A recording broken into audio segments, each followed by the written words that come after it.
தாய் தமிழ் உறவுகளுக்கு வணக்கம்.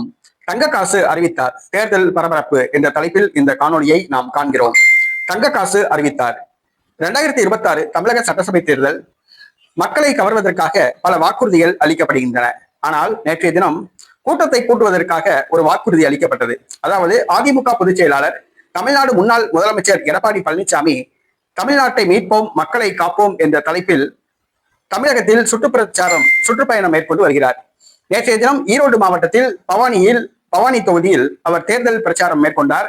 பொதுக்கூட்டம் ஏற்பாடு செய்யப்பட்டிருந்தது. எடப்பாடி பழனிசாமி கூட்டத்திற்கு ஆட்களை கூட்டி வருவதற்காக, மக்கள் கூட்டத்தை திரட்டுவதற்காக கவர்ச்சிகரமான ஒரு அறிவிப்பு ஒன்று வெளியிடப்பட்டது. அதாவது கூட்டத்தில் கலந்து கொள்பவர்களுக்கு டோக்கன் வழங்கப்படும். எடப்பாடி பழனிசாமி பேசி முடித்துவிட்டு சென்ற பிறகு குலுக்கல் முறையில் 10 பேர் தேர்வு செய்யப்படுவார்கள். அந்த 10 பேருக்கு தங்க காசு வழங்கப்படும் என்று அறிவிக்கப்பட்டது. கூட்டம் அலைகடல் என திரண்டது. எடப்பாடி பழனிசாமி வருவதற்கு முன்பாகவே டோக்கன் விநியோகிக்கப்பட்டது. எடப்பாடி பழனிசாமி பேசிவிட்டு சென்ற பிறகு, கூட்டம் நிறைவடைந்த பிறகு குலுக்கல் முறையில் 10 பேர் தேர்வு செய்யப்பட்டனர். ஆனால் அந்த தேர்வு செய்யப்பட்ட 10 பேரும் கூட்டம் நடந்து கொண்டிருக்கும் போதே பாதியில் எழுந்து சென்று விட்டனர் என்று தெரிய வந்தது. திருப்பி அதிமுக தரப்பில் அந்த 10 பேரை கண்டுபிடித்து அந்த 10 பேருக்கு தங்க காசு வழங்கப்படும் என்று தெரிவிக்கப்பட்டது.